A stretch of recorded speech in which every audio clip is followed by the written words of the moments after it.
All right, here we go. It says it's live. I've never heard a hurricane described as it's going to be windy. It's going to be windy. What do you want me to tell you? We're going to have to hunker down. That's what Ed Edmonds said. Hunker down, y'all. What do you want me to tell you? All right, we're ready to go talk about deep state hurricanes. Best I know, it's not the apocalypse. So there might be some wind, and you can't go out for 6 to 8 hours. Yeah, it's like buck up. No rocks falling from the sky. No toads. It's not even hurricane. It's just the flooding here. That's your firstborn son. Yeah. Yeah, that's true. Can you name all the plagues of Egypt? That's right. Well, one of them's Antifa, Rob, obviously. Yeah, clearly. Antifa's in the Oh, Bible. that's good. The plagues have come back, Jason. Yeah. The following program is sponsored by Mr. Texas Real Estate.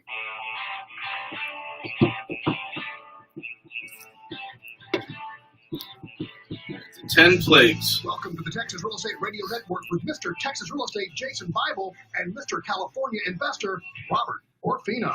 Join us as Jason and Robert talk about the hottest real estate market in the country, the entire state of Texas. Learn why Texas is such a great market to invest in and why it could be strong for years to come. Get ready to talk all things Texas on your new home on the way to the office. Texas Real Estate Radio.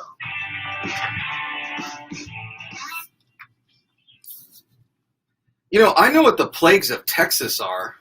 It's very much like the plagues of Egypt. Oh, is it? Okay, so It's what do my we got? backyard. There's frogs, Okay, flies, all right. locusts. Yeah, Which are grasshoppers. Yep, that's everywhere.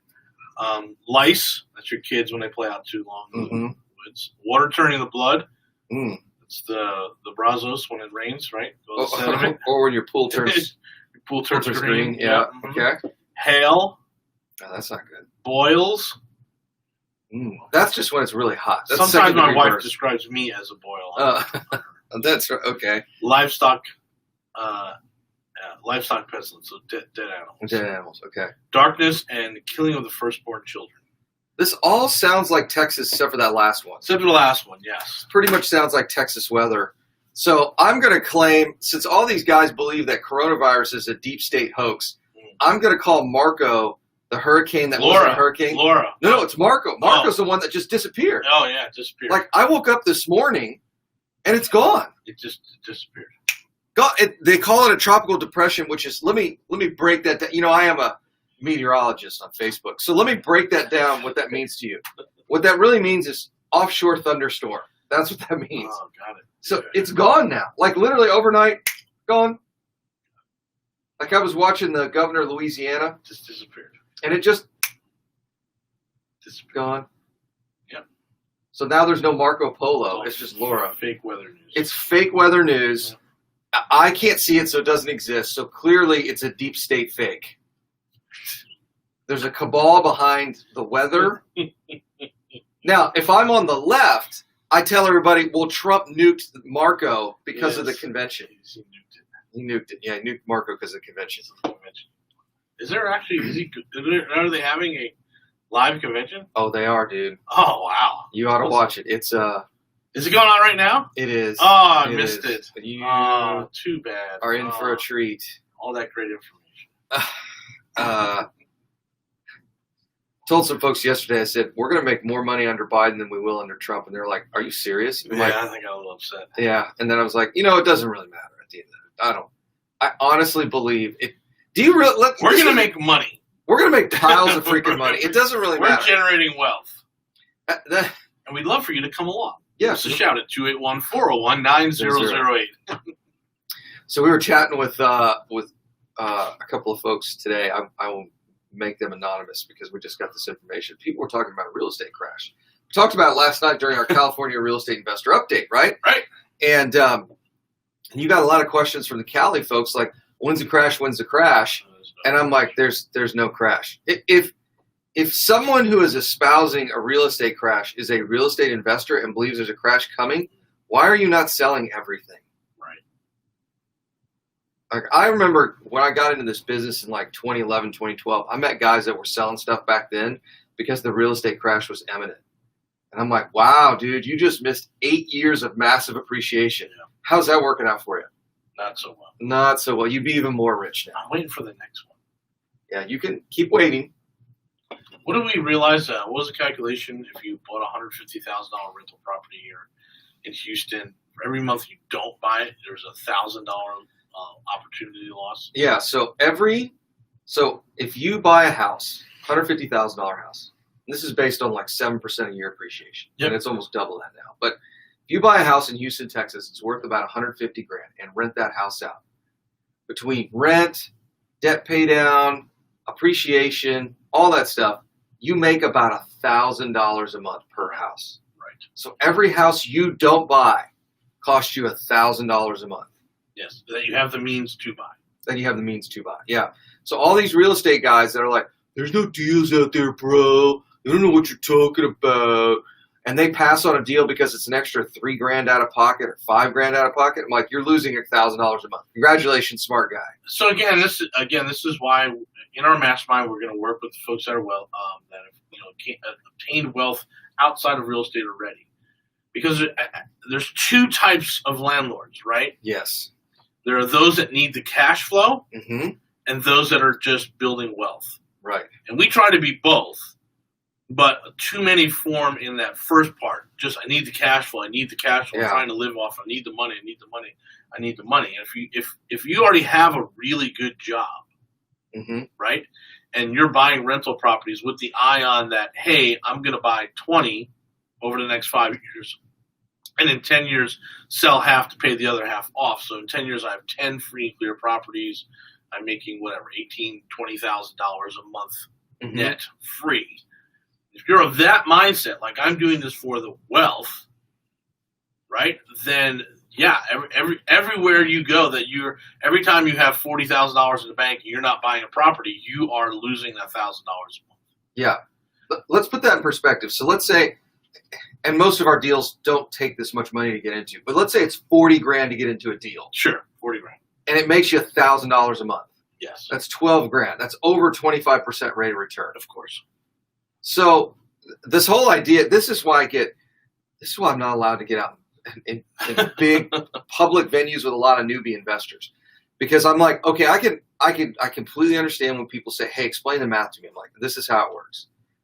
But then when folks want to argue with me, I'm like, we can sit here and argue, or Rob and I can go buy another apartment complex. And that's why I'm just like, forget it. I'm going to go off to MLS. Yesterday I got bored in the office, and I think we bought a house. I need to check my email, but I bought a house. I was like, I'm bored.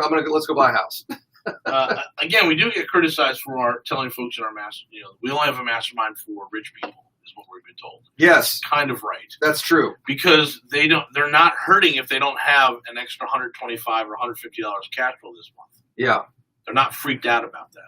Yes, we work with people who have wealth. Instead, they want to just continue to grow their wealth. Again, getting 10 properties, and that's earning $10,000 a month in wealth. This is I can't make you successful. Right. If you've not been successful in all the other areas of your life, joining our mastermind would be a huge disservice to you. Yeah, it's not going to be good. This is if you're 30, 40, 50, 60 years old and you've not experienced financial success yet, there is nothing I can do to fix that. No. Like, I'm not the guy for you. No. It's not going to happen. No. It's just, well, it's kind of like a good way to put this is if you're let's say you're an athlete of some sort. I was Sure. a big cyclist through high school and college, and you come to me. Let's say I'm a high-end coach. I'm Chris Carmichael, who trained Lance Armstrong and a bunch of other guys. Sure. And you come to me and go, Jason, I want you to teach me how to be a world-class cyclist, but I don't know how to ride a bike. Right. And I'm like, dude, this is a complete waste of Too time. far behind. Way too far behind. You got to go. So yes, our mastermind group is for working professionals who've got good jobs, who make decent money, who've got money to invest and have good credit. Right. Who aren't going to be freaked out if one month there's not a $150 cash flow check. They understand that, hey, I'm still gaining wealth. And those of us that joined last year, the wealth that they've generated this year in 2020 is phenomenal. It's ridiculous. It's absolutely crazy. Well, and it's like an AC goes out. I can't afford to put an AC unit in. I'm like, this is the wrong group for you, yeah, dude. that's not good. This is for somebody else. Although I would tell you this, if you are that person who's not had financial success yet, let's get you in as a realtor and work in this industry. Get your license. Yeah. Hey, Robert and Jason, this is the Texas Real Estate Radio Network. We'll be back.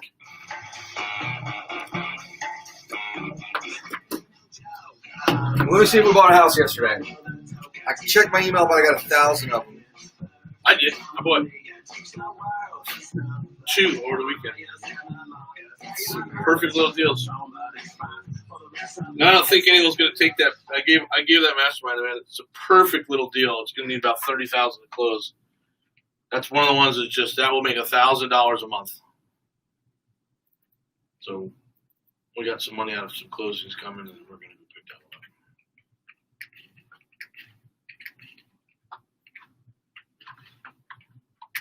one up.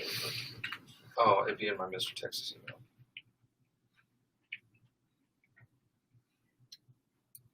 Right. Super right.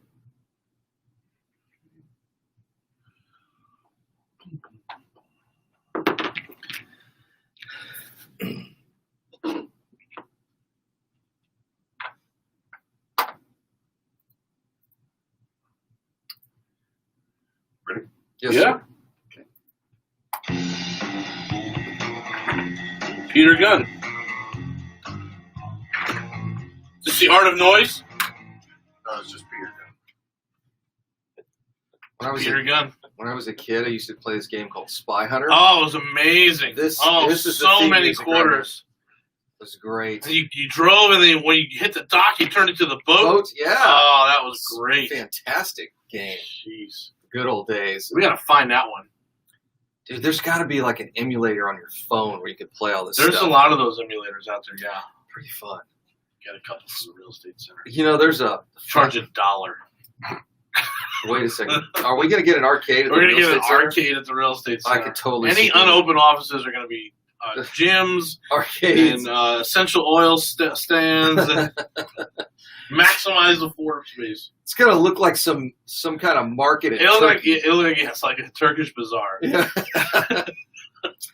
So do you want to? We got a Tesla. We'll have Teslas out front. By the way, we Spy Hunter. yeah, we got Spy Hunter, Teslas. You guys want a beer? We got that. Chili oil. Yeah. Chili oil. It's on your heels. Put it behind your ears. Protect you. Sleep better. Protect you from the corona. Mm. Corona. So I don't know, man. I just can't read. I can't watch the corona stuff anymore with the people on Facebook. I'm at the point where I read this stuff and I'm like, I don't know what to do with you anymore. Now I understand why you're not successful in real estate. You spend too much time reading crazy stuff on the internet and not enough time making offers on the HAR. More offers on real estate equals more success. Yes. That is guaranteed. Like there's this magical thing that the more you do something, the better you get at it, the more you like it. Less Facebook-y, more MLS-y. Yeah, much more time on MLS. Less time talking trash on Facebook, more time working on real estate license. It's very simple. It's not that hard. We're not asking you to build a particle accelerator, not asking you to solve coronavirus, because clearly you don't understand what basics between a virus and bacteria. So we're really just asking you just get your license, make offers, send your paperwork in on time, close a deal. Then all you have to do with that piece of property is you have to be able to fog a mirror for 2 years, and you'll probably make $50,000 on that deal. So we have a bunch of agents in Club 45. Most of them are new, right? So we're going to really start capping new agents, not really allowing a lot more. So if you're thinking about becoming an agent, you better hurry up and get in because we're about to shut the door on newbies, and we need to get some experienced folks. Yeah, stop screwing around on Facebook. Get your damn real estate. But one of the agents went through. It was like very first night. I'm like, hey man, I need someone to make an offer. He's like, oh, I'll make an offer. I was like, I need it this price, and I need it this way, this way, this way, and I need you to fill it out this way. And Catherine went back and forth. All this stuff needs to happen, and I got almost everything. Yeah. He's like, wow. Now what do I do? we got a $130,000 house for $95,000. Yes. And we got closing credits. Yes. Yeah. Wow. They're like, is this how it works? Yeah. One of my favorite things my dad says is, son, you don't know if you don't ask. That's it. And then he says, it's free to ask. Free to ask. What's the worst they can do? They just say no. Okay. This is not like, this is the one property, and it's going to make me a real estate gazillionaire. It's like, oh, you said no to me on this one? Okay, let's just go to the next one. So on Section 8, that house should rent for $1,400. Oh, what are you into? Oh, you're into it for like 90? Yeah, we're in for like 95. So we'll make like $500-$600 a month in cash flow? Probably less than 20 to close. So that sounds like a terrible deal. Well, Horrible deal. So we've got a verbal acceptance on the one I just looked at yesterday at 89. Literally, this is exactly what happened. We're in between two webinars. Brian comes over. Yeah. And I'm like, you know what? While you guys are chatting, I'm just gonna buy a house. I found something on HAR. I was like, I like this one. So made an offer. We're probably gonna get it. Told one of our EXP. Yeah, I posted. I sent a message. We have a WhatsApp group for all our Club 45 EXP agents. Yeah, so I fired a message out to our WhatsApp group. Hey, who wants to make an offer for me? So one person responded. I said, all right, send me an email. So send me an email, and I said, offer this. They said, well, do you want me to write a contract up? I'm like, no, just call the agent. No. Let's see if we can get a verbal acceptance before we spend a bunch of time on it. So they verbally accepted. We're at $21,000 below market. Mm-hmm. They said, but we want you to close in a week. I said, that's not going to happen. I need a survey and an appraisal. All right. So that's the only thing we're waiting on. If they say, yeah, let's do it, and we'll close as soon as you get the survey and the appraisal. I said, there's no financing contingency, but for my funded stuff, I gotta have an appraisal for it. Even if it doesn't appraise, who cares? Because it's gonna cash flow like a beast. So we're gonna buy the thing for 89. Let's call it 60 in rehab. Sure. If that. Yeah. So we're in for 150, and we have a like property in that neighborhood that appraised at 250. Right. Yeah, 215. So we're at so we're 75. So we're at $65,000 in equity. Mm-hmm. And it should rent for, I think, $650 for the 2 units, 13 plus 12 for the house. So we're at $2,500 a month for a $150,000 asset that's going to be practically brand new by the time we get done with it. Yep. And I literally did that in 5 minutes while I was sitting there, and you and Brian were talking about something. I'm like, I'm going to see what's on HAR. I was like, all right, let's go see if we can buy this one. It's not that hard. It's really not. No, we're still negotiating a 7-unit and a lot over the weekend. Yeah. Owner financing on that one. Is that the 7-unit you sent me? Yeah. Is that they're going to give it to us at owner financing? No, it's for sale by owner. Sorry. Oh. And then another one came in yesterday, a 4-unit. Oh. Down there. Did you catch the price on the 4-unit? Yes, I did. I thought that was per unit. No. And I looked at you. So Rob's on the phone. He's got it on speakerphone. This guy brings him this deal. And I look at Rob. I'm like, that's kind of high for per door. And I'm like, and he's no, that's all 4. And I was like, all right, that might work. What's our record right now on that last 4-unit we bought? It was $9,500 a door? $8,500 a door. $8,500 a door. Now it needs a massive amount. But $8,500 a door, I don't think I've heard anyone beat that in 15 years. So if anybody's got some, and there's people living there, and we're collecting rent on it right now. So what is it, $500 a door? Yeah, it's $1,000 a month we're making. Making $1,000 a month. We should do absolutely nothing to it, and it'll pay itself off in 2 years, right? I know, but we don't want people to live like that. It's just not. No, I get it's not good. Yeah. Actually, that looks like a Turkish bazaar out front. That is crazy. That property is a mess. You know what? We're going to pull it back, and there's going to be like a 1966 Mustang underneath all the old typewriters and stuff. Oh, that's funny. Did I tell you the Shelby story? Yes. So you'll dig around in the garage, and you're like, wow, it's like the last 6 Shelby Cobras that are missing just happen to be right here under this pile of office chairs. Aluminum's all beat up and stuff, but it'd probably still be worth $300,000, right? Sure. Yeah. Anyway, that's where we've been busy. I think we got 1, 2, 3, 4, 5 deals under contract. We had 5 closings scheduled this week, and now the hurricane, like everyone's taking off. It's just like, what do you mean we're not closing? Why are we not closing? I get it. I got the stupidest email yesterday. Whereas Galveston's under mandatory evacuation, and the lending team has already left. I'm like, what?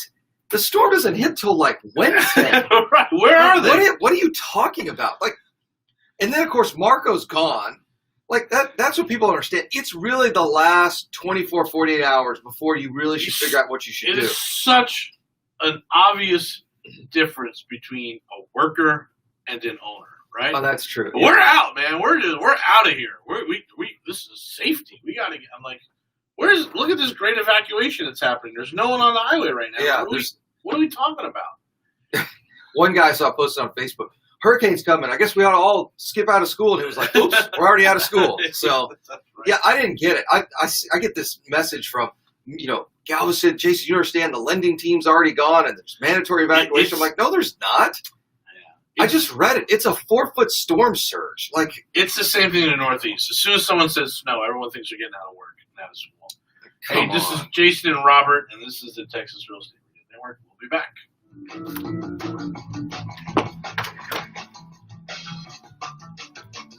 Yeah, I got the text from him. So what are we going to do with our guests for the hurricane? Let them know it's going to rain. It's going to be a little windy. It's a new roof. what do you want me to windows. do about I mean, what do you want me to do? it? There's no weather cancellation, Yeah. so But it's a hurricane. Like, it's a little hurricane. we'll see if it hits where we're at. If it's actually a It hurricane. looks like it's. See, we're getting the updates, right? Okay, let me ask you a question. Shoot. You just went through, you bought a house, Yeah. just totally comfortable. I need an appraisal. I need a survey. Mm-hmm. If you start at zero as a real estate investor Yeah. agent, at what point are you comfortable enough to do that? 3 years, 5 years? 3 years. 3 years, but that's really the point of our mastermind because it's like, hey, we're going to buy it. You guys go look at it. If you don't want it, fine, we'll take it. Yeah. So there's always a backstop for the guys in our group. If they get something, they're like, oh, what do I do? And all that stuff. I know, but it's like you just, it was your knowledge in Yeah. the past that allowed you to do that. So we don't even go look at these properties anymore. We just wait for the No, I inspection understand. report, and then I read over every line of the inspection report, and we got a problem. But you're comfortable doing that Yeah. after a certain Yeah. amount of time. Well, what Not months. what's it going to do if you go look at a property? What the hell is it going to tell you? It's a waste. It doesn't mean anything. And I know we're walking down the back of there's a slope. I mean, that's about it. But my guys don't know that. Well, that's a good question. We can bring it up in the next segment here. Yeah. All right, here we go.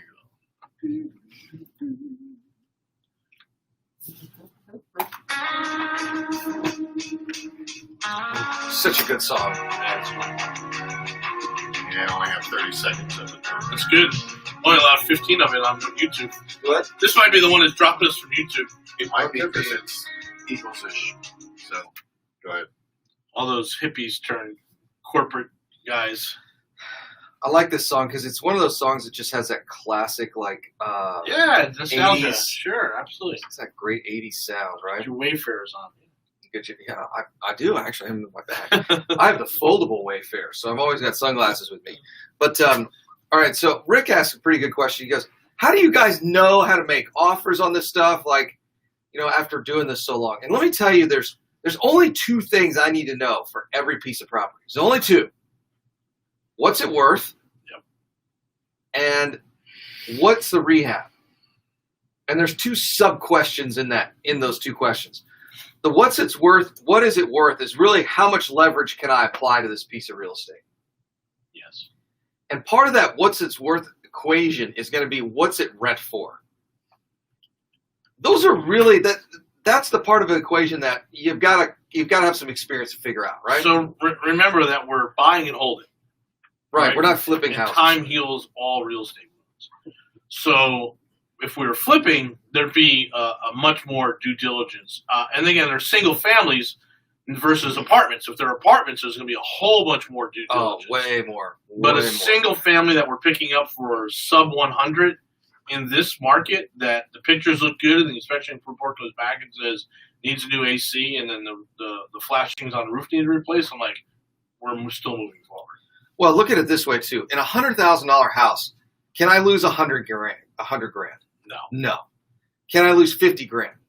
Probably not. That would be an extraordinary event. Yeah. Is it probable? Sure. Is it possible? Yes. Is it probable? No.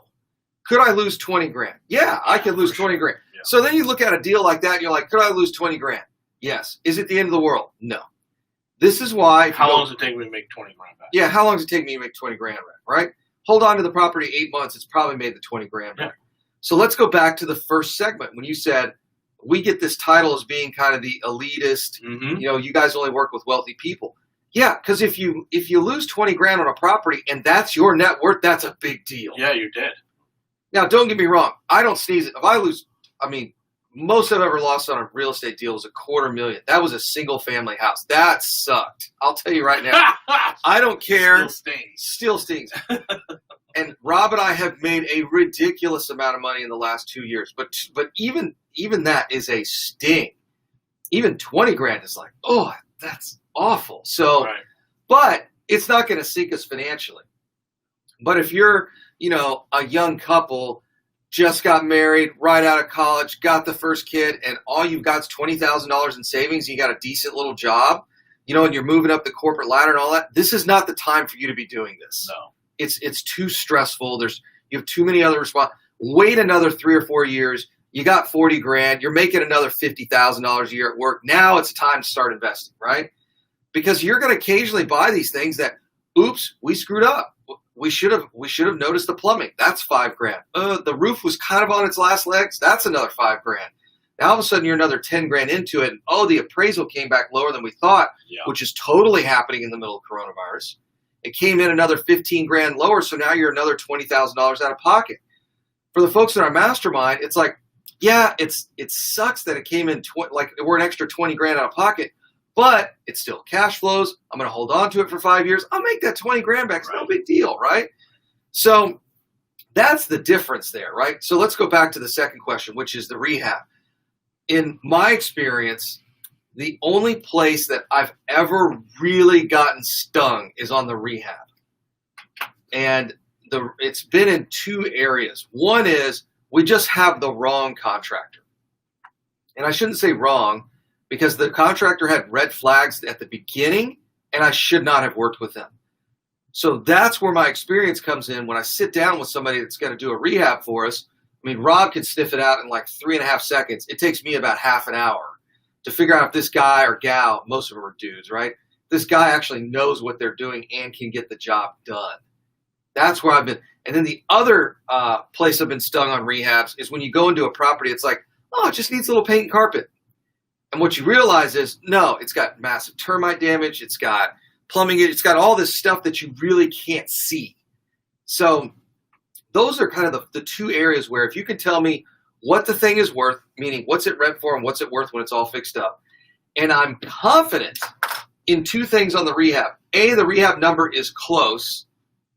And B, we can get the rehab done. Mm-hmm. One of the reasons we are absolutely crushing it in Corpus is because it is really hard to get rehabs down there. Right. It's really hard to get them done. And we talked about this yesterday, Rob spent a year putting that whole system in place. So folks are like, man, you guys are doing real well in Corpus. You know, I'm trying to get down there and like, unless you know what you're doing on the rehab side, good luck. Good luck. I'll buy it to you. I'll buy it from you at a loss when you finally give up because you're so frustrated. Right. So where do we make money? Let's get real honest here. Let's talk about the truth. Where do we make money in business? We make money in businesses in which we have a competitive advantage in the marketplace. That's correct. Up here, our competitive advantage is I can look at a market and go, buy this, this, this, and this. And some of these things have been sitting on the market for 100 days. And people are like, oh my gosh, you bought it for that? How did you do that? I'm like, I don't know. I just got a pretty good idea of how, because of the experience. Right. In Corpus, Rob's using his experience in rehab to say, yeah, these numbers are good, but how are we going to get the rehab done? And he's like, this is how we're going to get the rehab done. He's got a whole our competitive advantage down there is our rehabbing process. So it's like you've got to be competitive. You've got to have an advantage over the marketplace. And if you're just a real estate investor that doesn't have any advantages, how are you going to develop one? That's really what our mastermind group is for. Yes. So when you get into our group, you're using Rob and I's competitive advantage in these marketplaces. You can go out. Yeah, you're welcome to get. There is no reason why. This is actually an interesting point. There's no reason why you can't be as good as we are. It's just going to take you 15 years and 1,000 deals. Right. That's the truth. Why is Eddie Gant so good at buying houses? Because he's been doing it almost 20 years. Right. Like 2,000 houses. It's real. You want to get good at something? It's real simple. Do a whole lot of it. Just keep going. Just keep going. That's it. It's not that hard. It's really not. Now, if you want to shorten your learning curve, if you want to start getting into real estate now, if you want to limit the amount of risk that you take, not reduce it, but limit an enormous amount of it, that's why you join a group like ours. Right, because you're in a position in your life where, you understand the value of the education. Yes. That it's cheaper to spend the $10,000 on the mastermind than to go at your own. Right. You learn that really, really quickly. You understand you've got some seasoning underneath you. A lot of new investors don't understand that, and they never will. I'll give you a great example. I've heard people a million times. You hear this from the School of Hard Knocks dorks, where they're like, man, I don't need to go to college. You learn all this stuff online. Yes, you can learn everything that you need to know to be an MBA online. But you know what? It's really nice to shortcut that in 2 years and have the network and immediately graduate, be off to another career or a whole other deal, right? Well, and there's a mindset to all that too. Like we've got people that some have joined George's mastermind Airbnb program, some have not. Some of them keep calling me up and asking me stuff, and I'm at the point where you just have to go with George. Dude, just I can't. Yeah. I'm not your coach on this stuff, right? Yeah. But they have the money. They can certainly pay for it. It's not a problem. But at least twice a month, I get phone calls from 3 people, and it's like, hey, how do I? Hey, I'm only at 40% occupancy. What am I doing wrong? It's like you didn't join George. That's the answer. It's cheap. How much money did you lose by not joining in the last 3 months? And we'll talk about that when we come back. Robert and Jason here, Texas Real Estate Radio Network. Yeah, we'll cover that next. Just, are you coachable, right? Because that's the big question. That's true, yeah. Because if you're not, it's just a waste of time. A little stubbornness. That's like my dad. He wanted to, would never hire a landscaper, but would ask the landscaper 1,000 questions. Yeah.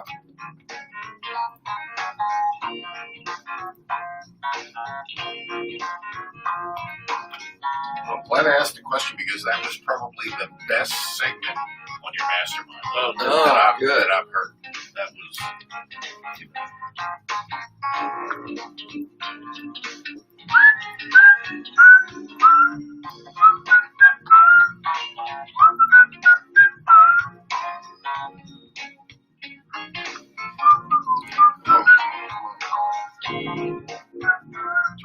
Seconds.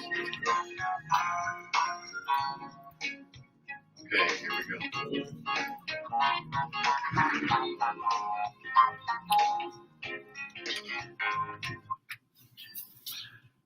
Welcome back, Troy Nobbin in the morning. I am mechanically inclined. I was a shop kid in high school. Shop kid? Shop kid, yep. Worked in the metal shop, wood shop. Gotcha. My dad and I built my first car. Like I'm very mechanically inclined. Nice. But I hate working on house stuff. I hate the handyman stuff. I hate all of that crap. I have no desire for it. Same.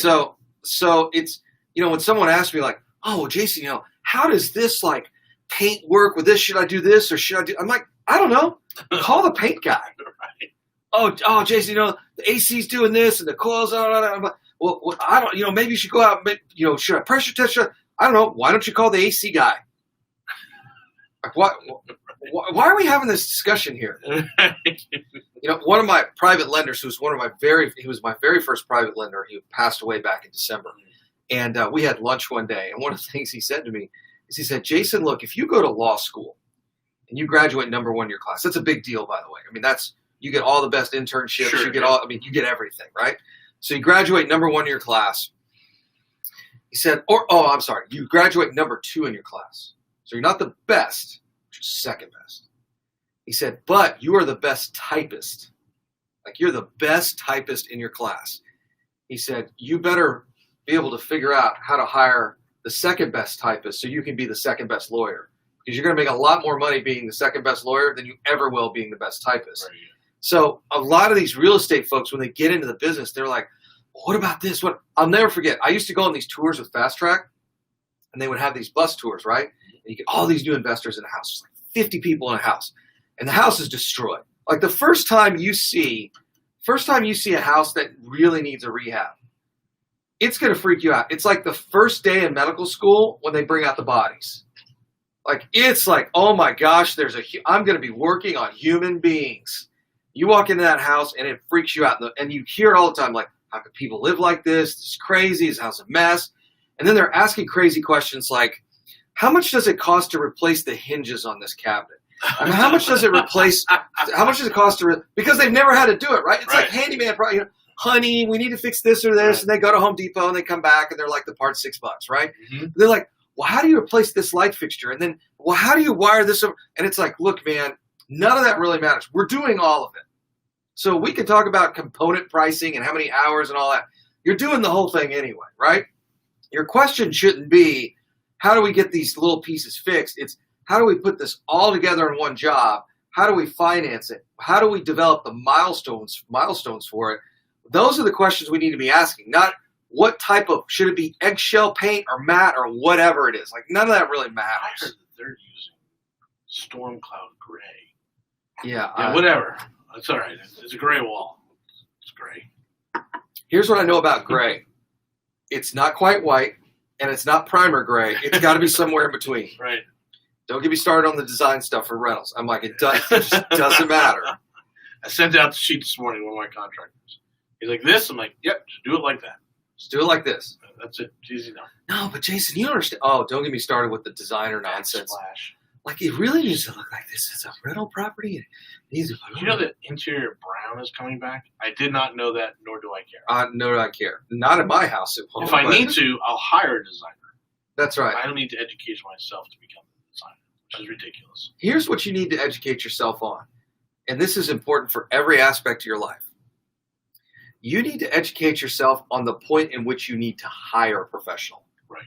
So this is one of the things that we talked about CPAs. Last night on the Cali update, we said, Jillian was on there and we were talking about, CPAs. Robert Hall are fantastic, and the question is going to come up: when should I hire a CPA? I'm like, before you buy your first rental property. Right.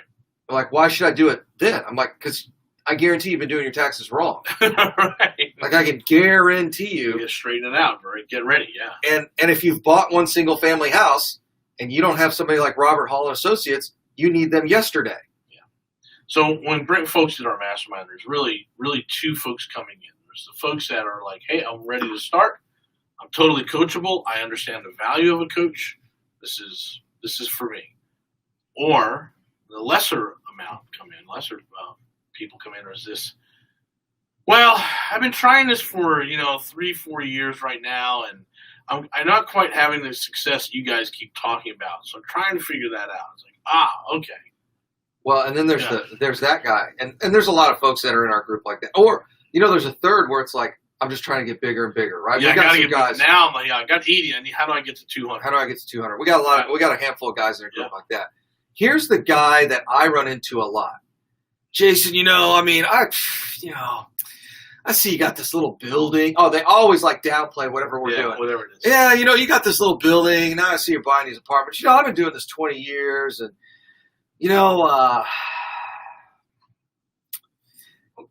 got a lot of real estate, and but I don't know. I mean, should you really be buying office space right now? Should you be really doing this? And I just look at them like, I really wish when some people gave their opinion like that, I could see their balance sheet. Like, I really want to know. Well, you know how I call them out, right? Someone says, I've been doing this for 20 years. What the hell are you doing here? Yeah, what are you doing in 20 years? Why weren't you gone after 7? Yeah. Well, you and I are trying to keep it together for 5. I'm like, I'm just trying to hold it together for 5 years. What have you been doing for 20 years? We updated all of our stuff yesterday. We're just over 25 million, and I'm looking at this thing, and I'm like, dude, the market moves every 4%. We make another $1 million, and I'm like, why are we getting up early and getting on this radio show and doing all this other stuff? Like, we could be, well, I know, more deals and more money, but right. I'm sitting there looking at this, and I'm like, now I understand why Rob's got a 5-year time limit on this, because after 5 years of doing this, he's like, there's really no point in building this any bigger. I mean, it's kind of done here. But, you get these folks that people talk a lot about humility, and I don't think they understand what humility really is. It's not being meek. Humility is recognizing that there is additional potential provided I can humble myself on new information. Mm-hmm. And most real estate, I have never, well, with exception of healthcare, how can I put this? I've never run into more unwarranted ego than I have in real estate. Right. I get into healthcare. The people I used to work with had MDs and PhDs, and they had a little chip on their shoulder, which is fine. That's how you become that wildly successful, right? Head chef's got it all. Yeah, but then I run into these guys that have been doing this, for 20 years, and they've got a net worth of $3 million, and I'm like, what happened? Right. And of course, they're the big man on campus at whatever room they're in, but I'm sitting there privately. I'm like, what happened? You've been a real estate investor for 20 years and you're only worth $3 million? Right. What happened? And that's a really good point you make. You have to humble yourself to say, hey, I need to take this to the next level and I'm not figuring it out myself. Therefore, I need help. Yeah. Right?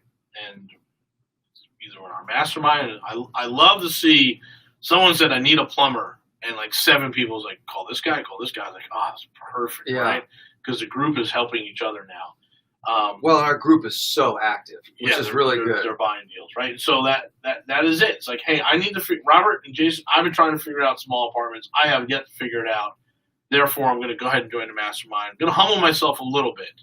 Yeah. Whether it's ego or the fact they got to stroke a $10,000 check, right? But they come in and then watch that $10,000 just grow exponentially.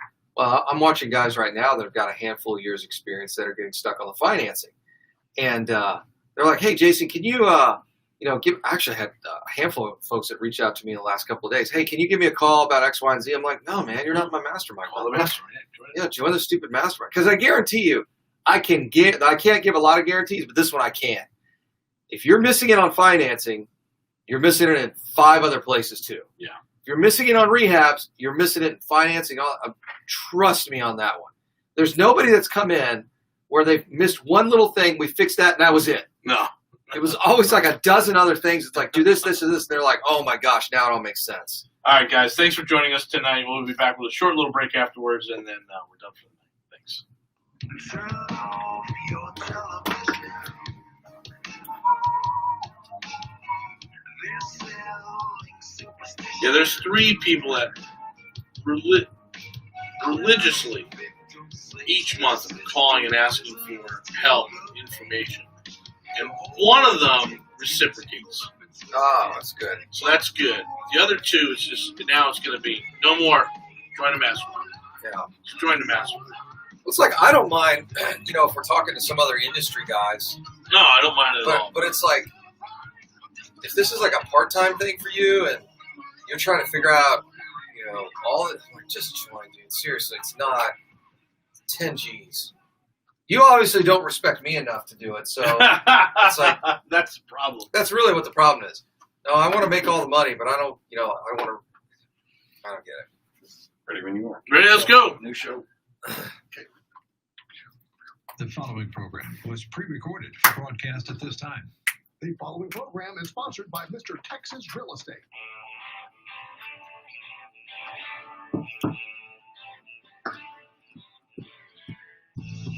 Welcome to the Texas Real Estate Radio Network with Mr. Texas Real Estate Jason Bible and Mr. California investor Robert Orfino. Join us as Jason and Robert talk about the hottest real estate market in the country, the entire state of Texas. Learn why Texas is such a great market to invest in and why it could be strong for years to come.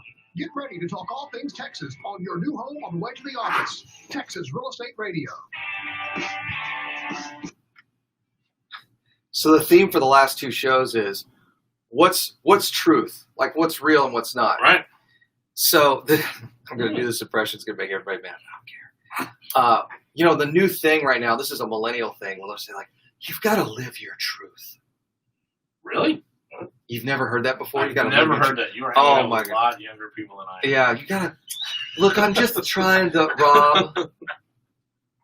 Rob, I'm just trying to live my truth. I'm like, what? I don't even know what is that? I'm here at happy hour, and I'm trying to live my truth. Clearly, look at your filthy apartment, because that's really your truth. Yeah, right? That's right. I'm just trying to live my truth, and you're just sitting there, and you're like, I'm looking at the interior of your car, honey. That is your truth. That's your truth. Yeah. Let me tell you something right now. Everyone, the interior of your car is your truth. Mine looks like a beach. That's who you are. The interior of your car and your house is a good, I remember someone telling me that they would walk the client to the car just to see what the interviewer Oh yeah, that's would right. walk the hiree, the potential hiree, to the car Yeah. to see what this person was really like. Yeah, I agree with that. So, Hey, Jordan Peterson says you can't help anybody until you can make your own bed. yes. He says that all the time. He's like, get your house in order, make your damn bed. That's what I tell you, right? Yeah. It's like it's not that hard. If you can't make your bed, how are you going to go out and conquer the world? I thought, and that's when I was like, I'm gonna start making my bed. Just start making a bed. Or you make enough money where you hire a housekeeper for $1,400 a month, not a cleaner, but a housekeeper That's true. who's there 3 times a week, makes your meals. I got on this. So I'm on this make your bed kick, right? And one of the things I thought is I'm like, what makes vacation so much fun? It's not that you can leave it's not that someone makes the bed. It's the fact that you don't have to and it's made. Yes. That's what makes it awesome, right? I do believe there's some things that you probably should keep. There's some things that I'll never not do, regardless of how much money I make, just because I like it, because I think it's a good kind of routine. But anyway, so you hear these people say like, oh, I've got to live my truth. And I'm like, it's really simple in real estate for me to figure out if it's somebody I should listen to or not. Right. Because the truth is so simple. How much money do you make? What is your net worth? It's a real simple number. In this world. In this world, yeah. Now, are you a good husband? Are you a good father? Are you a good friend? Are you a good brother, sister? That's a whole different thing. I'm talking about in real estate. Are you successful in real estate or not?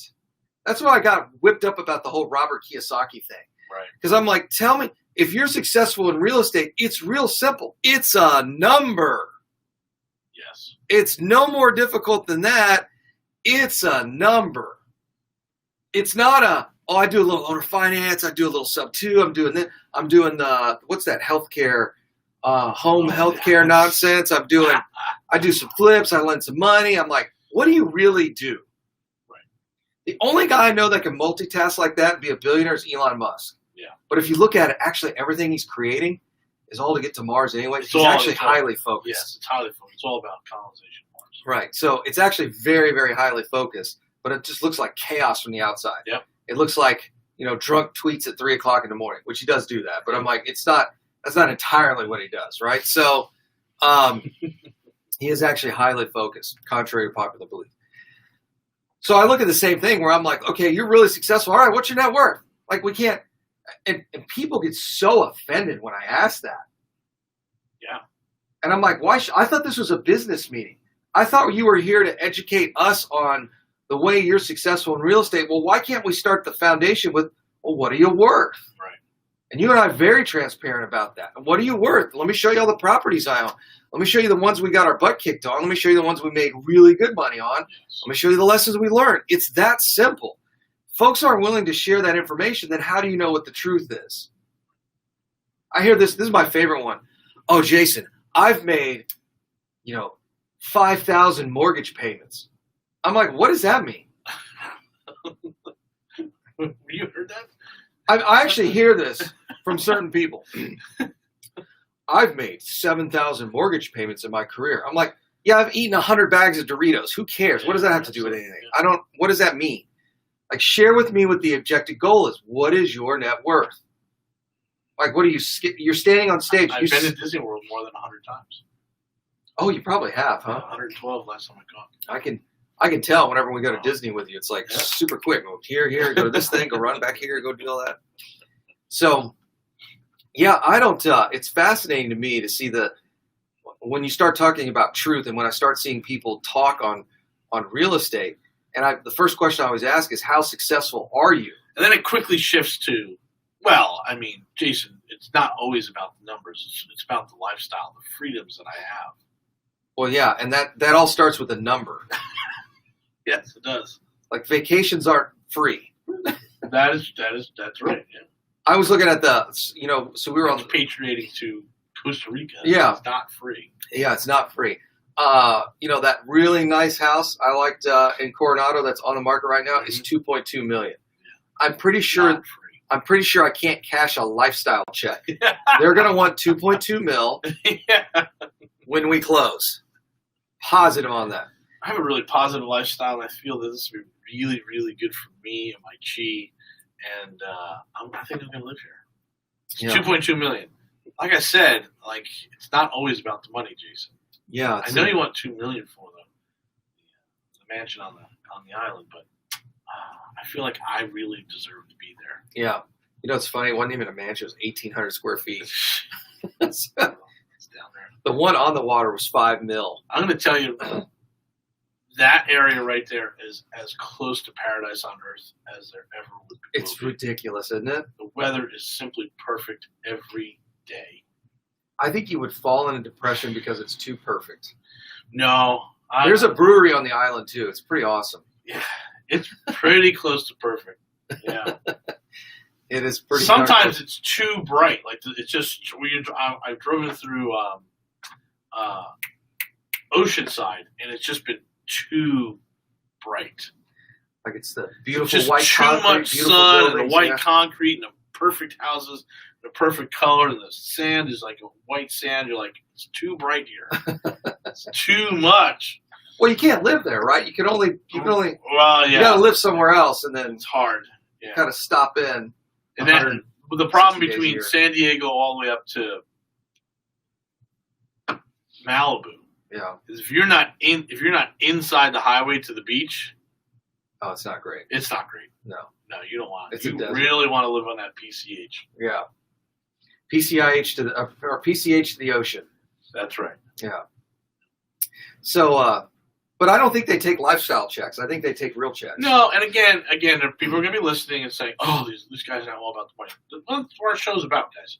It's either that or Tesla or us making fun of people. So, today we're talking about finances, and yeah, you're going to have to understand. Hey, this is important. You're not getting that retirement that you think you're getting unless you're taking a hard look at where you are right now financially and with your net worth.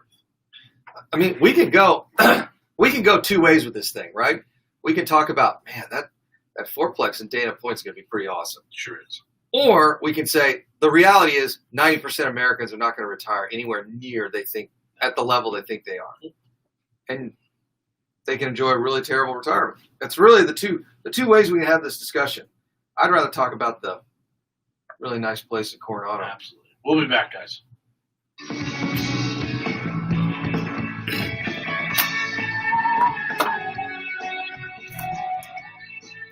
Lifestyle check. If you guys like this one, if you want to share it on YouTube, or share the YouTube link on Facebook and all that stuff, that'd be much appreciated. We really need to grow the channel, so.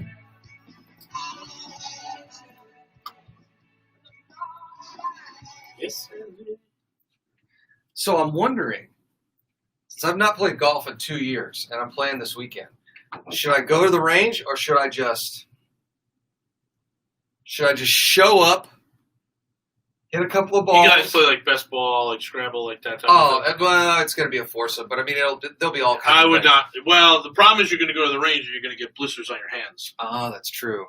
because you're going to feel like you need at least one large bucket and you haven't swung and you're going to get Yeah. blisters. That's really going to suck to play golf. So I would skip. I'd do a small bucket at the Yeah. range. That's it. then Yeah. go. I'd just make sure your muscles work. Yeah, You know, yeah. you're going to be using muscles that you hadn't used in a long Yeah. time. So it's not like you're out of shape or anything. But still, Yeah. Well, no, it's going to be, it's that, you're not 18 anymore. yeah, it's that flexibility. The next morning, Yeah. you're going to feel, you're going to, oh.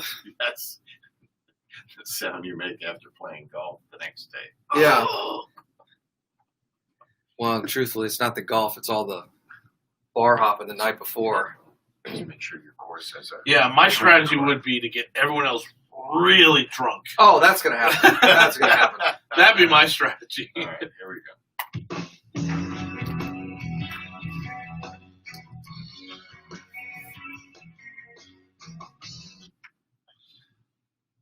But listen, here's how you get that house in Coronado. Here's how you get the 4-unit in Dana Point, right? Yeah. While I keep my Texas homestead, I'll plan on living there for 4 to 5 months out of the year.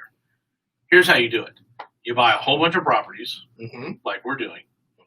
You let them ride, basically. And we had a really good meeting yesterday with our property manager, our internal property manager, to explain to him why it's so important for him to be able to go out and look at every single property every month. Yes.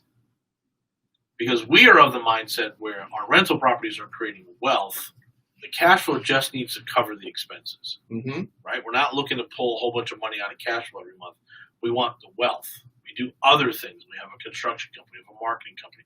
But these other things that can generate paychecks for us on our rental property. So again, very much like the mastermind members, they have a regular job where they're getting their paycheck. So they're not looking. You don't have to look to the cash coming off that property. We're talking about single family houses. Sure. Airbnb and small apartments are completely different Yeah, things. Those things kick off tons of cash. Yep. We're just talking about single family real estate right now.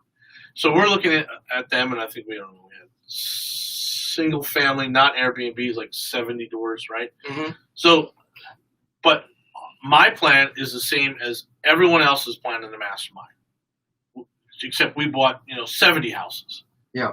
And in 5 years, the appreciation right now there already is like $1.5 billion of appreciation in there, value in there, and that should go up to close to $4 million.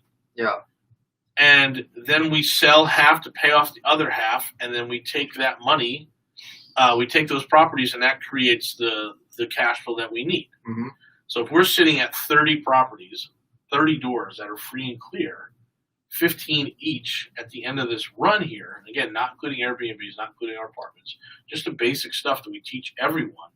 We're at 15, he's at 15. That's throwing up about $20,000 a month. It should be about $3 million. Yes. In free and clear real estate. $3 million. So you also have the assets. You're still sitting on top of $3 million that, at that point you'll have someone you can just do a takeout refi anytime you need, right? And if you want to go and buy an RV or buy a Tesla Roadster, you can just let's refinance a couple of these things, right? Mm-hmm. So it becomes a real solid way to do your retirement, right? And that's what we're teaching folks is don't worry about the cash flow right now. I know it's important and we can do it. Some people are like, hey, I need the cash flow because I want to buy more. Yet we got self-generated. We understand that one. If that's the case, then let's move to 3 units or 4 units, right? Yeah, you got to move to small apartments. If you really want the cash flow, it's really in the small 2 to 4 units and then, quote, small apartments 4 and up, 5 and up, right? Yeah. So that's what we're doing. So when we talk about wealth and net worth, it's really like, hey, where do we want to retire at? And we want to retire at $30 million worth of personal net worth, right? So what does that mean? That means that Jason and I need to have $60 million at the end of this. And to create $60 million, we probably have to create $180 million worth of properties. Yeah. And then sell them off all at the end or reconfigure it and just take our $30 million and figure out a way that we can live on just 5%. That $30 million makes you 5% a year. That's super conservative. That's how it works. So if you're in your 40s and you're an engineer, you're pulling down 6 figures, like this is totally doable for you. Mm-hmm. If you're 50 years old and you guys are doing well, it's totally doable for you. If you're 65 and don't have a job, it's hard. This is tough. Yeah, and probably to the point where we're like, don't join us. Yeah. And it's not as though, again, we're not trying to be elite. We're just really the level of frustration that you're going to get because you don't have you're missing one of the 3 resources we tell people you need: a W-2 income, FICO score, and cash in the bank, capital to deploy. If you're missing any one of those 3, it becomes very frustrating. And the ones that we let in are the ones that have the low FICO score.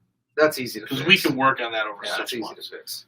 Man, it becomes really frustrating. And then we've got this sort of dueling mindset where there's everyone else is telling you can do real estate for free, become a millionaire with no money out of your pocket.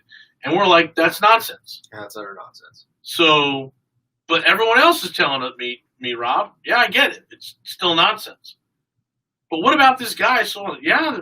And I'd say there's outliers all the time. Yeah.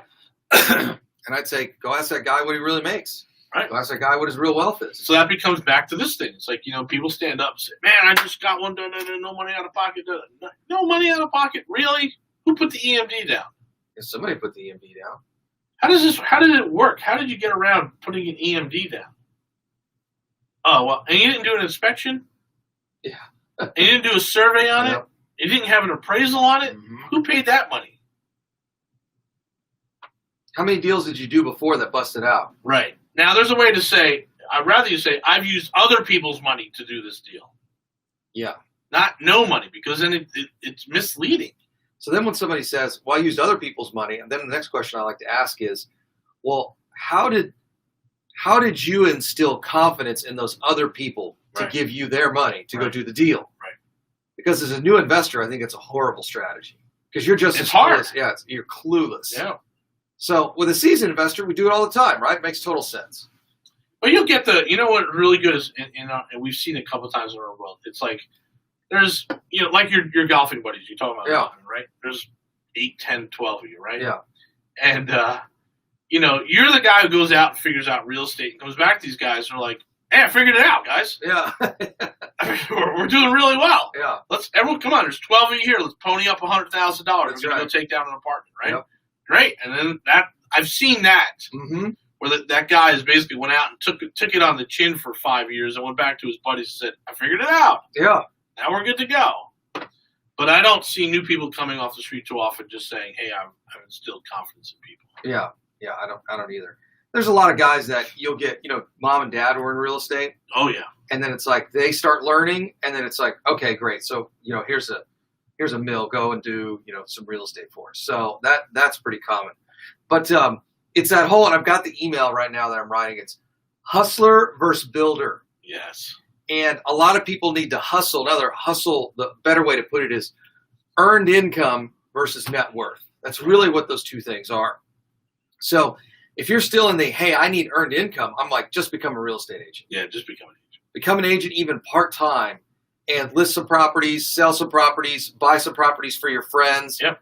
Make a couple $1,000s a month that you can move that capital into wealth building. Because the other thing that's also going to happen is the more you're in this business, sure, the more likely you're going to get a really great deal. The larger your network becomes, the more connections you get. Yeah, absolutely. And now to capital. Now you're making your hustle side into your builder side, and you're doing the net income and net worth thing at the same time. Right. But that's for people who don't already have great jobs. If you got a great job now, you make great money, but I get it, you hate what you do or you hate your boss, tough. Get over it and just start investing in real estate. Don't quit your job, your really great day job. It makes no sense. And as I look back over the last 10 years, I went to many, many RIA clubs that people stood up in a room and told people, don't get your real estate license. It's absurd. Right? And then but now you say, well, why would he say that? Oh, that's right. He's selling a $1,000 package. Oh, he's selling a $1,000 wholesale course. He's selling a wholesale course. Now I get it. Right. Mm-hmm. So anyone who's ever told you don't get a real estate license or be a real estate investor, just understand what their motives were. Yeah. Why? Why are you telling me that? Because if you got your real estate license and you spent the last 10 years inside the real estate world, many connections, the access to capital, the people that you find is phenomenal. Yes. Versus taking a $1,000 wholesale class, dropping another $5,000 on private coaching, and quitting in 6 months. Here's what I can tell you. The big difference is if you are a licensed real estate agent and you're making offers to other agents, they're like, you're kind of part of the club. Yeah.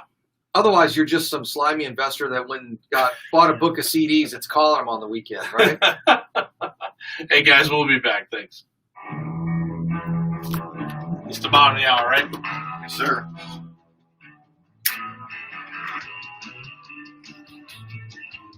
The guy called me.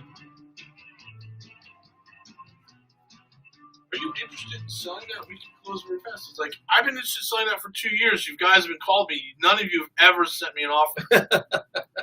It's like you're good at the phone call, but never the follow-up. Another follow-up. It's on the market now for $700,000. What do you want me to do?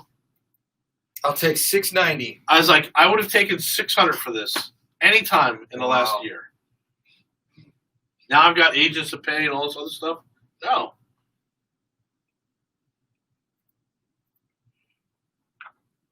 I get the text. Good.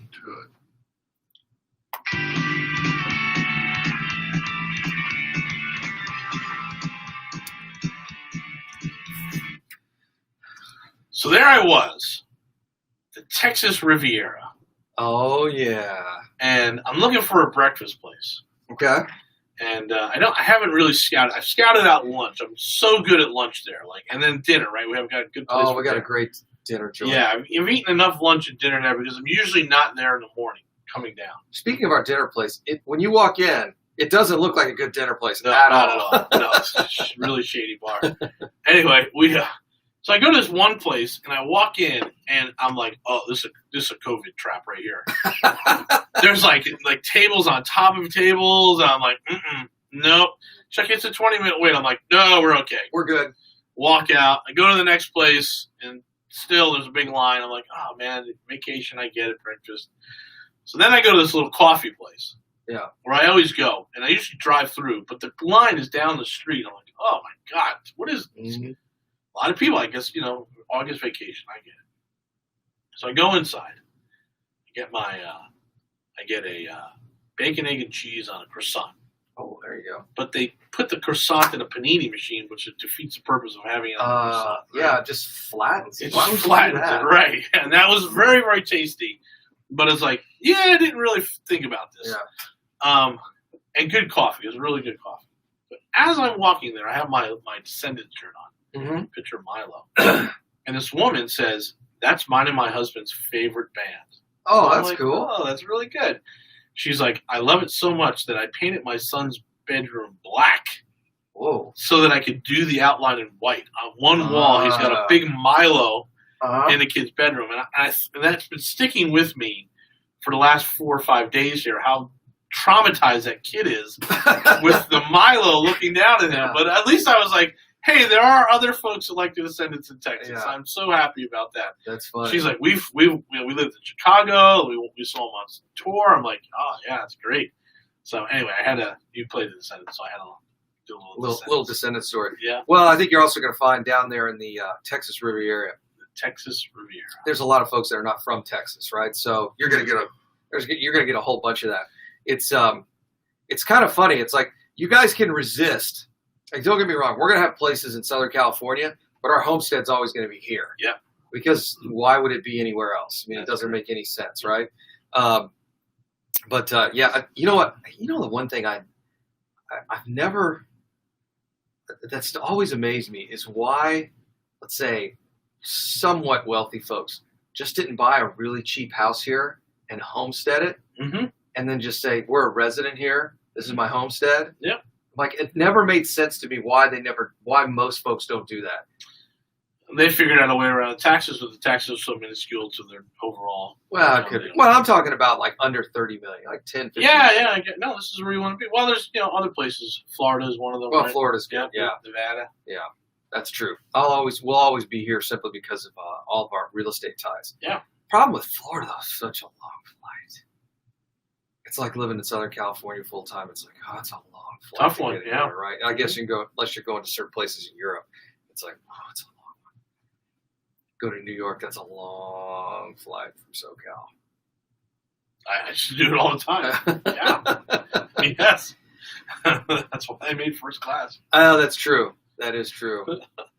I'm shopping laptops right now, and I really like my little MacBook Air. It is over 6 years old, and it's just lasted. It still does well, and we're running it right now for the show, but it's getting to the point now where it's just starting to peter out. And so I'm looking at all these different laptops, and I'm like, oh, I fly first class now. I can get a laptop as big as I want.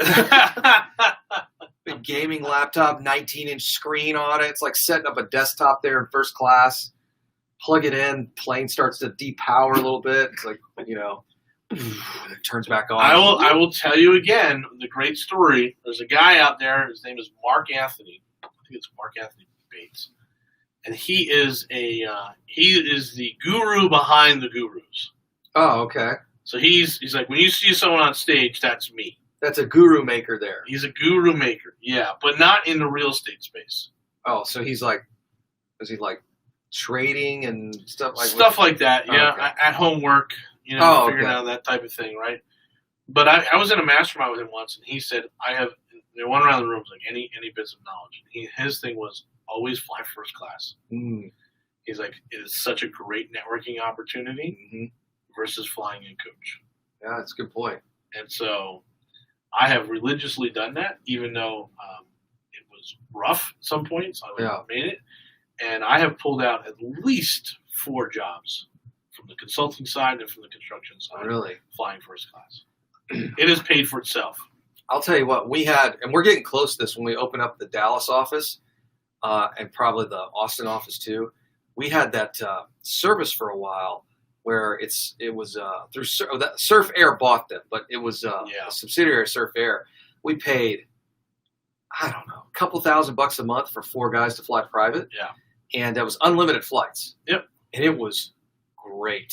And the networking was ridiculous. Absolutely crazy, right? Flying with bankers and money guys. You know, most of the people we were flying with were all small business owners. Because they all had the same thing. It's like, oh, I got a Houston office and I got a Dallas office. And time. I can drive in, I jump out of the truck, I get on the plane, and then I land, and they've got a car for you up there. I've looked for something similar that flies to Corpus, and I can't find anything. It's just the oil field guys. So I talk, you know, we might want to revisit this because the guys there at Surf they will open up a leg if there's enough. Yeah. And last time I looked, they're supposed to have a SoCal route.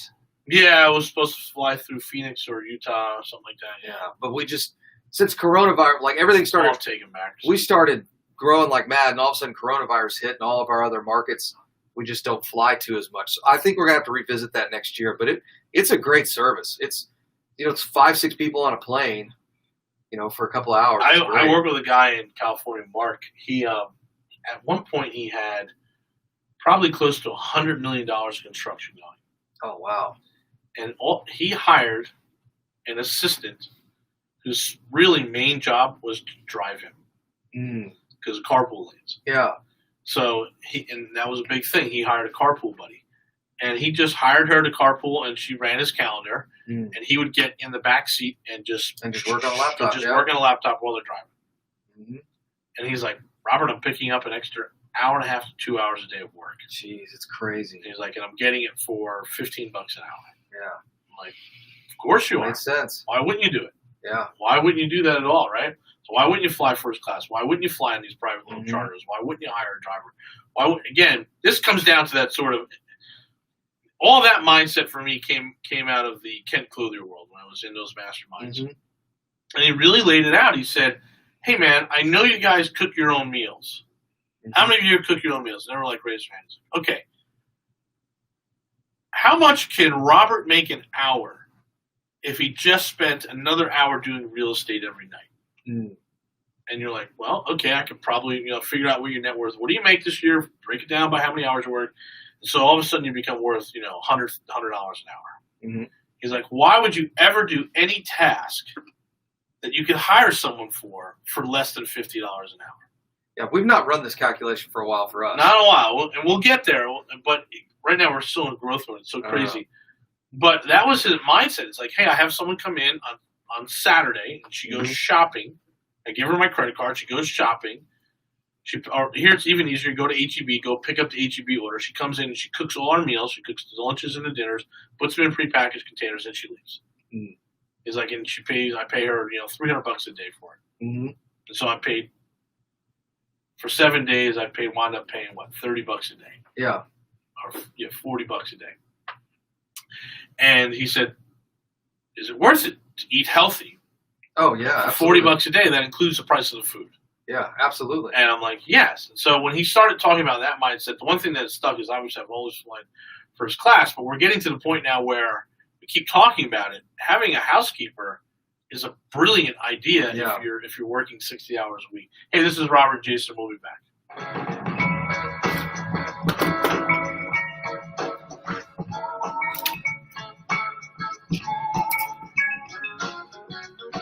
Ooh, Nathaniel, I'm not sure. I appreciate it though. He's looking to how you thumbs up a live video. Don't know. I don't know. I know how you do it. You share it. Yeah, there you go. You can share it. That'd be great. Yeah. On YouTube, I don't know. The YouTubes.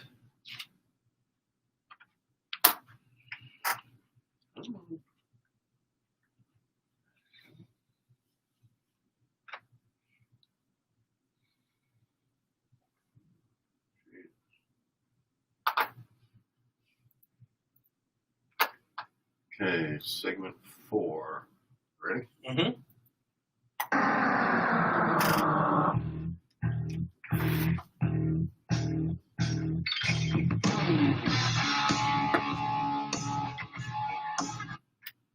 All right, welcome back, everyone. Robert and Jason here. So we haven't done that exercise in a while where we, again, And we usually do it at the beginning of the year.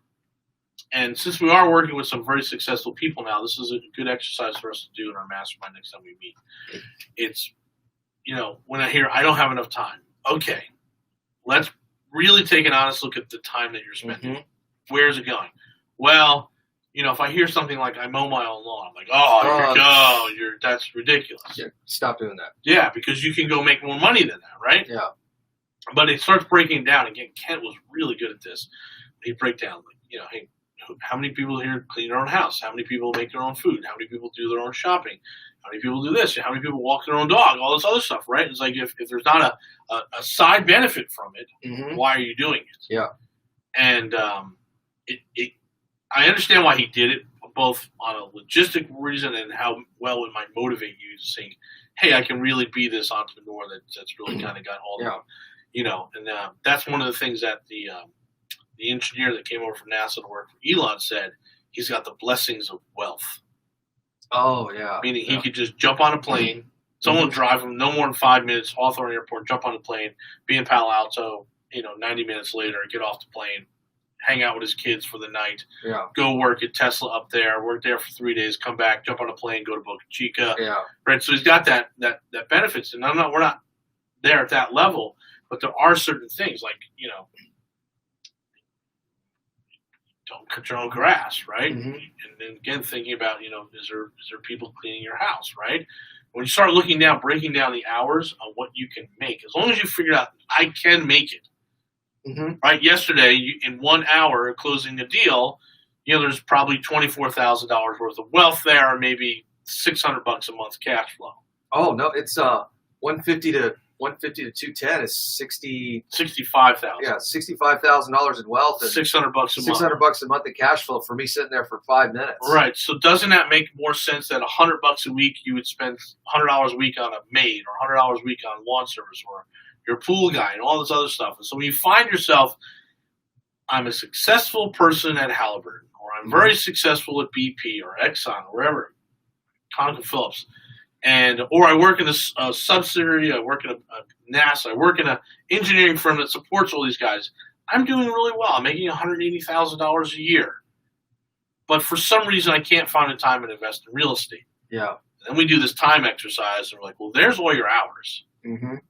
Right? So we're going to start paying a guy to do the lawn. You're going to pay a guy to do the pool, right? Or you're going to buy this really cool pool robot. I love the robot. All these little things that, like, hey, we're going to spend an extra $600 a month so that you can make $24,000 or $65,000 in wealth. Or another way I like to look at it is this way, to say, hey, look, do you think do you believe you're a real estate investor because you go to a real estate networking event? Like, that's the other thing. I said, I'm going to another $97 class this weekend. I'm like, why? Right. Oh, I've been doing this for a year. I'm learning. No, you're wasting time. Yes. You've got a good FICO. You've got some money in the bank. You've got a good job. Quit screwing around. Real estate works. So why aren't you in like our mastermind and start buying properties right now? Right. You're going to spend another year screwing around at $97 class or a $200 class or a free weekend thing. Like, do you enjoy going to the classes, or do you enjoy enjoy buying the real estate? Is that your hobby? Right? Yeah, if your hobby is to go to real estate classes, right. I'll tell you, I've done that. It sucks. So there's much better things to do than go to real estate classes. The lake is really great this time of year. Yes. Going down to Surfside is fantastic. Sure. So I would much rather just go out and buy the real estate, or if you don't have time for that, just invest in our fund, right? Yes. Like, there's a lot of things where you can deploy your net worth, because here's the reality. You can make more money. You can't get back more time. Right. So you can play the game where you're like, I'm flying. My favorite were all the Houston guys that would fly to some mastermind in like Florida. I'm like, what are you doing there? Yeah, Phoenix. What do those guys know about real estate in Texas? They don't. That's the trick, right? But it's a special mastermind. These guys are all great. I'm like, whatever. No, they're not. It's like, what are you doing there? So it is really a time. The only reason we attach a dollar figure to time is because we don't have another objective measure to value time. And here's why. Because you don't know when you're going to die. If you know you're going to die at 65 and you're 45, now it starts to become real personal. Yeah. or you're 75, you know you're going to die at 80. Now you can put a real value on time, right? Right. For a lot of people, it's impossible to put that value on time. So the only way we can do it is with dollars. But really start looking at what is it that I want to do in my life and where do I want to end up at? Yep.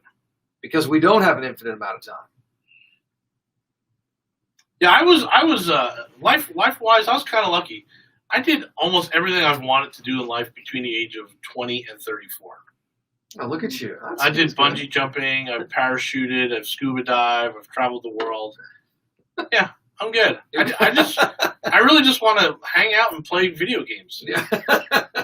I've already told you. I mean, I don't know if I've said it on the air or not, but you know, if I get to 70, mm-hmm. I'm going to start smoking again. Smoking was so good. And it takes 5 years off your life. We're like, what 5 years are we talking about here? You know, at this point. Yeah, I've had a good life. I'm blessed. I've had a good life. I'm very, very happy. Now, I've just decided, now I want to be rich. That's it. Yeah. I've decided I want to be rich. I decided I wanted to have a band, and I put a band together. I played in front of 200 people, did a great song. The band came up and said, when's the next gig? I said, no, I'm done. This is what I wanted to do. Moving on to the next thing. Yeah, I got my one song, and everyone really liked it. It was great. Everyone liked it. It was great. It's great. People are still humming it. It's awesome. So, but for us, it's like, hey, okay, now I'm going to create wealth. This is what I'm going to do. It came to me very, very late. At 39, I realized how wealth really worked. It was so long. Kick myself, right? But 39, I said, okay, I'm going to figure this out. And it took me 7-8 years to actually deploy capital and start moving that stuff. But yeah, now I'm like, okay, figured it out. Once we get to 30 million, I'm like, okay, now I'm moving on, right? Yeah, go do something else. Call of Duty is calling me, right? Yeah. Let's go. Call of Duty. Yeah. That's great. So yeah, I want my time. I'm 53 and I want to be done by 55, 56. I want to be done. Doesn't mean I don't come and yell at people at the office every once in a while when I get a check, but you know, this day in, day out stuff, and I gained 40 pounds since I moved to Texas. It's got to go away. It's got to stop at some point. But we'll get to the money and then we'll figure out the next thing. Yeah. And I think that's what most people are like. They're like, hey, I got to figure out a few things, get it done, get everything in motion, and start checking off some boxes. And that's what we're talking about. Well, but that's the important piece, right? We've got an end date. We've got some boxes we're checking off. Yeah. Because if you're just going to another class, listening to another podcast, going to another webinar, how is that moving the needle? Or our buddy Patrick, who said, I want to see if I could buy 100 houses. Hey, he bought 100. Now what? I'm going to try and do 200. Yeah. Why? I was chatting with him on Facebook. And he's like, I think I'm going to do 200. I'm like, I mean, okay. Right. It's got nothing. I mean, that's the purpose. Single guy, super successful. Like, I got nothing else going on. So I'm like, you know what I hate? I hate this. I hate people come up to me going, "Oh, Robert, you'll never stop working." Dude, you have no idea who I am. I so want to stop working. It's like, oh, but you're running all these businesses. It's running. Yeah, I get it. I get it. I could as easily put that much intensity into an HO train set. Am I going to come visit you and Catherine at the? I'm going to have a big, like, Point? 20,000 square foot warehouse with just a huge rail line there, right? Because I'm making $1.5 million passively a year. I'm like, man, this is a lot of train. Whatever. All right, guys. This is Robert and Jason. Thank you very much for joining us. We'll see you again. That was 4, right? Sure. Thanks for watching, everybody. I actually just got a message for a deal we're working on, so hopefully we can get this thing under contract.